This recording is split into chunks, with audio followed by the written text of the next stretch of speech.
In 2023, Fidelity analyzed the retirement accounts of people who had crossed $250,000 in savings. What they found was strange. That group was not halfway to $1 million in dollars. They were halfway there in time. The remaining $750,000 would arrive in roughly the same number of years it took to save the first $250,000. Most people assume the journey to $1 million is linear. Save consistently, wait long enough, and arrive. But the actual shape of that journey looks nothing like a straight line. The first quarter of $1 million is slow, grinding, and almost discouraging. The second 3 quarters arrive in a rush. So what changes at that $250,000 mark? That question has a specific answer, and it sits at the center of this video. If you don't understand the mechanism behind it, you will likely misread your own progress. You will either give up too early, thinking the math is not working, or make the wrong moves right when the math finally starts working in your favor. My name is Alex, and if you've ever stared at your account balance wondering why it feels like you are barely moving, drop a halfway in the comments right now, because the problem is almost never the saving rate. And I'm going to show you exactly why $250,000 is the real inflection point, and what 3 specific traps derail people right when the momentum finally kicks in. Once you understand how compounding actually accelerates, you will stop measuring your progress in dollars and start measuring it in something that actually tells you where you are. The reason that acceleration happens traces back to one force that most people acknowledge, but very few actually feel in their own numbers. And that force is compounding. Most people have heard of compounding. They nodded along when someone explained it to them. They understood it, at least on the surface. But understanding something and actually feeling it in your own numbers are 2 completely different things. And the gap between those 2 is exactly where most people lose years. Here's what actually happens. When you first start saving, almost every dollar in your account got there because you put it there. You earned it, you transferred it, you did not spend it. Your own discipline is doing all of the work, essentially. The market is contributing, but the contribution is small because the base it is working from is small. At this stage, saving more is the only lever that meaningfully moves the needle, but something shifts as that base grows. Slowly, quietly, the math starts changing underneath you. The market's contribution stops being a rounding error and starts being a real number. Then it becomes a significant number. Then one day, you check your account and realize the market added more last month than your paycheck did. That is the moment the dynamic has fully flipped. That is compounding, crossing over from concept to reality. Now let's put actual numbers on this because the abstract version does not do it justice. Say you are saving $10,000 a year and earning an 8% average annual return. That is a reasonable assumption based on the S&P 500's long-run historical average, which has come in around 10% before inflation and closer to 7 to 8% after. At that rate, it takes you roughly 13.8 years to reach $250,000. Then call it 14 years of consistent disciplined saving, 14 years of maxing contributions, leaving the account alone, and watching a number that feels like it is barely moving. Then here's the part that genuinely surprises people. It takes almost the exact same amount of time, another 13 to 14 years, to go from $250,000 to $1 million. You spent 14 years grinding to save the first quarter, and then the next 3 quarters showed up in the same window. That is not motivation. That is just the math of exponential growth, doing what it always does. Think about what is happening mechanically.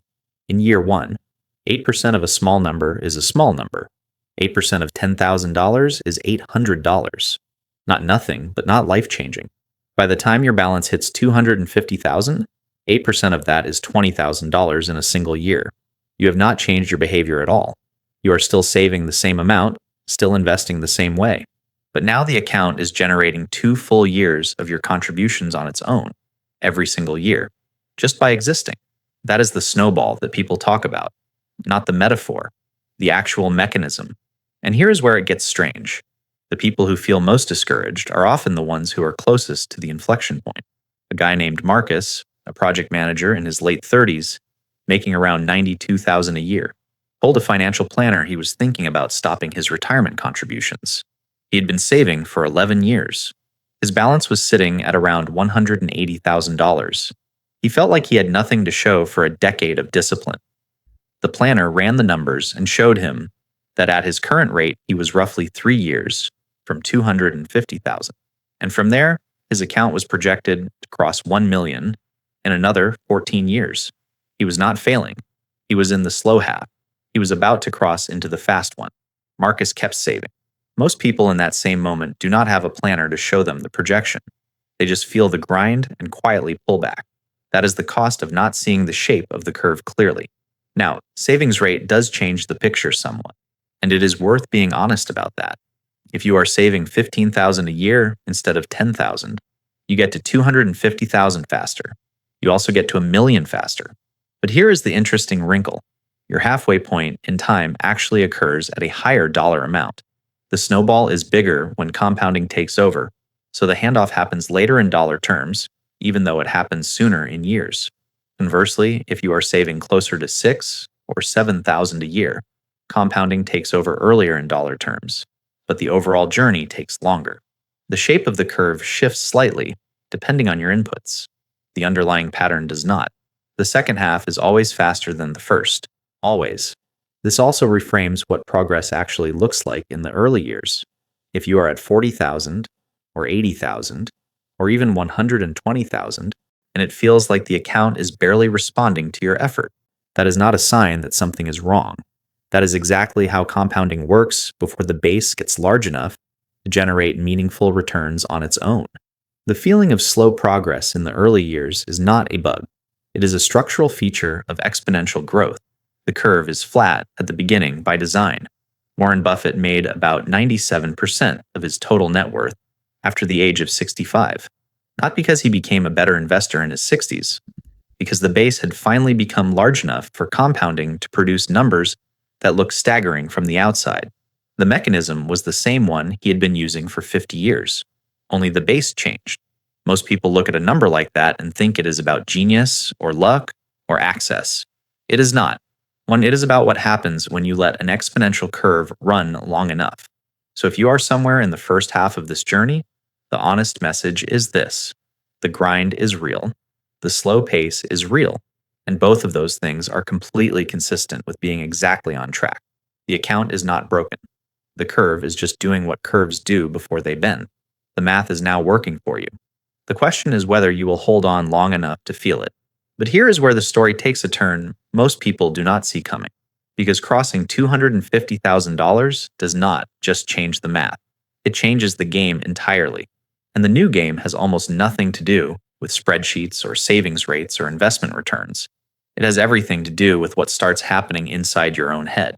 The 3 psychological traps that follow this milestone are the real reason most people stall out. And the first one is the sneakiest, because it disguises itself as a reward. Nobody warns you about this part. Every article, every calculator, every retirement planning tool is built around one assumption: that the hard part is getting the money in. Save enough, invest consistently, and do not touch it. And for the first half of the journey, that framing is basically correct. Discipline is the job, but somewhere around $250,000, the nature of the challenge quietly changes.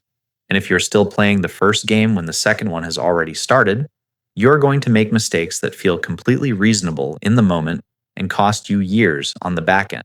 The shift is psychological, and it comes in 3 specific forms. The first one is what you might call the arrival illusion. It does not announce itself. It creeps in through small, justifiable decisions. You have been saving for over a decade. You have said no to things. You have been patient. And now the account is doing something it never did before. On a decent market day, it moves by $5,000, $6,000, sometimes $8,000 in a single afternoon. That is more than a lot of people bring home in a month of work. And your brain, which spent years treating every dollar as something that had to be earned and protected, starts quietly recalibrating. This is where the illusion takes hold. Those gains are not cash. They are unrealized. They exist on a screen, and they belong to a future version of you, not the current one. But the brain does not naturally make that distinction. It sees a number go up and registers it as wealth arriving. And once that register shifts, behavior follows. Consider a woman named Diane, a senior marketing director in her early 40s, earning around $115,000 a year. She had spent 12 years building her portfolio to $260,000, disciplined the entire way. Then, Over about 18 months, she started making small adjustments: a nicer car lease, a longer vacation, a home renovation that felt justified because the account had just gained 40,000 in a strong quarter. None of it felt reckless. Each decision had a reasonable explanation attached to it. By the time she ran the numbers, she had added roughly $3,200 a month to her lifestyle spending. Annualized, that was $38,000 a year, leaving the system that used to stay in it. At her expected return rate, that single behavioral shift pushed her projected retirement date back by 6 years. Not because of a bad investment, not because of a market crash, because the arrival illusion convinced her that the hard part was over. It was not over. She had just reached the halfway point. The second trap is harder to see because it looks like confidence. And after 12 years of doing things right, confidence feels earned.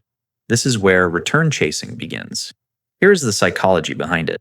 You followed a boring strategy: index funds, automatic contributions, no drama, and it worked. Your account grew. And somewhere in that process, a thought forms that feels logical, but is actually dangerous. Maybe I'm better at this than I thought. Maybe I can do more than just follow the market. Maybe I should be doing more. Psychologists call this the Dunning-Kruger effect. It is the point on the learning curve where you know enough to feel competent, but not enough to accurately measure the limits of that competence. In investing, it tends to surface around the time a portfolio starts generating meaningful returns, because meaningful returns feel like feedback. They feel like confirmation. This is the same dynamic that played out during the meme stock wave of 2021, and again during the crypto cycle that ran through 2024. People who had done nothing particularly sophisticated convinced themselves that their judgment was the variable. Some of them got lucky in the short term, which made it worse. A man named Trevor, a civil engineer in his mid-40s, took $220,000 of a $280,000 portfolio and concentrated it into 3 speculative positions in early 2022. He had done the research. He felt certain. One position went to zero. One dropped 60%. One recovered partially. He ended the year with a portfolio worth roughly $90,000. Here is the math that makes that outcome so brutal. To recover from a 50% loss, you do not need a 50% gain. You need a 100% gain. You need to double the remaining money just to get back to where you started. Trevor spent the next 3 years not building toward $1 million. He spent them rebuilding toward $200,000. He did not just lose money, he lost time. And at that stage of the compounding curve, and time is the most valuable thing in the account. The name of the game at $250,000 is accumulation. Not optimization, not speculation, accumulation. And then there is the third trap, the quietest one, the one that does not feel like a financial mistake at all. Somewhere along the way, you open an app, or scroll through a feed, or sit across from someone at a work event, and you realize that your $250,000, which you spent over a decade building, does not look like much compared to what some people seem to have. Someone retired at 31. Someone is talking about their 4th property. Someone is posting returns that make your index fund look like a savings account. The comparison trap works because it redefines the goalpost in real time. You were not behind an hour ago. Now you feel behind. And the decisions that follow that feeling are almost never good ones. People either abandon a sound strategy to chase something flashier, or they quietly lose motivation and start letting the consistency slip. There is a line from the book The Millionaire Next Door that is held up for decades. The researchers found that genuinely wealthy people, the ones with real, lasting net worth, almost universally lived well below what their income would have allowed. The visible wealth you see around you is often financed. The invisible wealth is the kind that compounds quietly in an account nobody is posting about. $250,000 is not a small number. In 2026, it puts you ahead of roughly 80% of American households in liquid investable assets. It is real. It is meaningful. And it is exactly the kind of foundation that the second half of the compounding curve needs to do what it does. But knowing the traps is only part of the equation. The other part is having a clear, practical approach to navigating the second half without letting any of these 3 patterns quietly take over. That is where the actionable blueprint comes in. And the first move is one that removes the most dangerous variable from the equation entirely. There is a version of this journey where you do everything right for 14 years, cross the $250,000 mark, and then slowly drift off course without ever making a single decision that felt obviously wrong. No dramatic mistake. No single bad bet. just a collection of reasonable sounding choices that quietly add friction to the machine at the exact moment it was built to accelerate. The three traps from the last section are not hypothetical. They are the default path if you do not replace them with something more deliberate. So here is the blueprint. Not a list of habits, not a productivity system, a specific set of structural moves designed for exactly this stage of the journey, where the math is finally on your side, and the only real threat is your own behavior getting in the way. The first move is automation. And before you skip past this because you have heard it before, stay with it for a moment because most people underestimate what automation is actually doing. On the surface, it looks like a convenience feature. Set up the transfer, forget about it, done. But that framing misses the real function. Automation is not about making saving easier. It is about removing the decision entirely. And that matters more at $250,000 than it did at $25,000, because the stakes attached to each decision are now significantly higher. Here is what happens without it. You check the market during a rough week. Your balance dropped $9,000 in 4 days. Nothing fundamental changed, but the number feels bad. And now the contribution that was supposed to go out on Friday is sitting there, and a small voice suggests, maybe you wait, just this month. Let things stabilize. That one pause costs you compounding on that contribution for the next 15 to 20 years. Multiply that across several moments of hesitation over several years, and the cumulative drag is not a small number. Automation eliminates that conversation entirely. The money moves before you see it, before the market has a chance to give you a reason to reconsider. In 2026, every major brokerage platform supports automatic recurring investments into index funds, ETFs, and target date funds. There is no technical barrier. The only barrier is deciding to set it up and then genuinely leaving it alone. This applies to your 401k, which is your employer-sponsored retirement account, your IRA, which is your individual retirement account, and any taxable brokerage contributions you're making on top of those. The 2026 contribution limit for a 401k sits at $23,500 for people under 50 and $31,000 for those 50 and older. The IRA limit is $7,000, or $8,000 if you are over 50. If you are not near those ceilings, automation gives you a clean, frictionless way to close that gap incrementally without requiring a monthly decision. The second move is what the overview called optimizing the big three: housing, transportation, and food. And the reason these three matter more than anything else in your budget is simple. They are the categories large enough to significantly alter your savings rate, and they are the categories most likely to quietly expand right at the moment the arrival illusion kicks in. Consider housing first. In 2026, the median monthly mortgage payment on a newly purchased home in the United States sits at around $2,400. If you're already housed and your payment is fixed, that number is not your problem. But if you're considering an upgrade or moving to a larger space because it now feels justified, run the actual math before you decide. A jump from a $2,000 monthly payment to a $2,900 payment is $900 a month, leaving the system. At a 7% annual return over 20 years, that $900 a month is worth roughly $470,000. That is not a lifestyle upgrade. That is a trade. Transportation works the same way.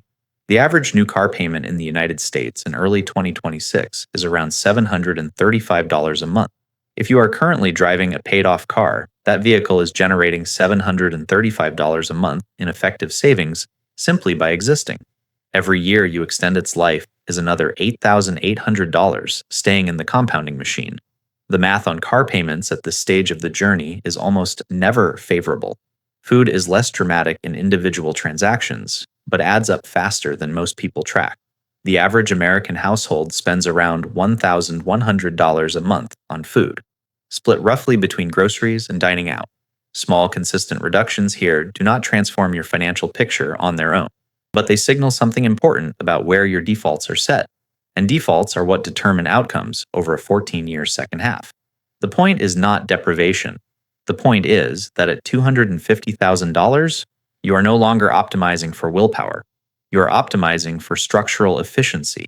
Lock the big three in place, and the rest of the budget has far less power to derail you. The third move is one that people at this stage often overlook entirely, because they are so focused on managing what they have saved that they forget to look at the other side of the equation. Your nest egg is leverage, and most people are not using it. A woman named Sandra, a supply chain manager in her late 30s, earning around $108,000 a year, had built her portfolio to $270,000. She'd been at her company for 9 years and had not negotiated her salary in 4. She used her financial position, the fact that she had a genuine runway, and was not negotiating from desperation, to approach her employer with a specific number. She asked for a $18,000 raise, backed it with market data, showing her role was compensating at $119,000 to $126,000 in comparable companies. She got $14,000. That $14,000 a year, redirected entirely into her investment accounts, added roughly $530,000 to her projected terminal balance over the following 18 years, not because she invested it brilliantly, because she added it to a base that was already compounding at a meaningful rate, and compounding did what it always does when the base is large enough. Your financial stability at $250,000 changes your negotiating position in ways that most people never act on. You can take a role with slightly lower base pay if the equity or the growth trajectory justifies it. You can invest in a certification or credential that meaningfully shifts your earning category. You can make a career move from a position of security rather than necessity. The nest egg is not just a retirement number. It is a tool. And treating it as one is part of how the second half of the journey accelerates. 3 moves. Automate the contributions so behavior cannot interfere with the math. Lock the big 3 expenses so lifestyle expansion does not quietly drain what compounding is building. And use the financial position you have earned to grow the income that feeds the entire system. That is the mechanism. And now that you have seen the full shape of this journey, from the slow grind of the first half to the acceleration of the second, there is one more thing worth understanding before you close this video. Because the real payoff is not just knowing how compounding works. It is knowing how to carry that understanding forward into every financial decision you make from here. Here is what this video was really about. Not a savings tip, not a motivational speech, a single mechanical reality that changes how you read your own progress. The journey to $1 million is not linear. The first half is slow by design. The second half accelerates by the same design. And if you misread the slow part as failure, you will quit at exactly the wrong moment. A few things are worth carrying forward. Compounding does not reward effort. It rewards time and base size. Discipline in the early years is not about the returns. It is about building the base large enough for the returns to matter. And the biggest threat after $250,000 is not the market. It is your own behavior shifting in response to a number that finally feels real. Watch for that shift in your spending, in your risk appetite, how you measure yourself against people whose full financial picture you cannot actually see. There is a related question worth sitting with. If compounding accelerates this dramatically on the way to $1 million, what does the curve look like beyond it? What changes when the base doubles again? If that question stayed with you, subscribe. The next video picks up exactly there.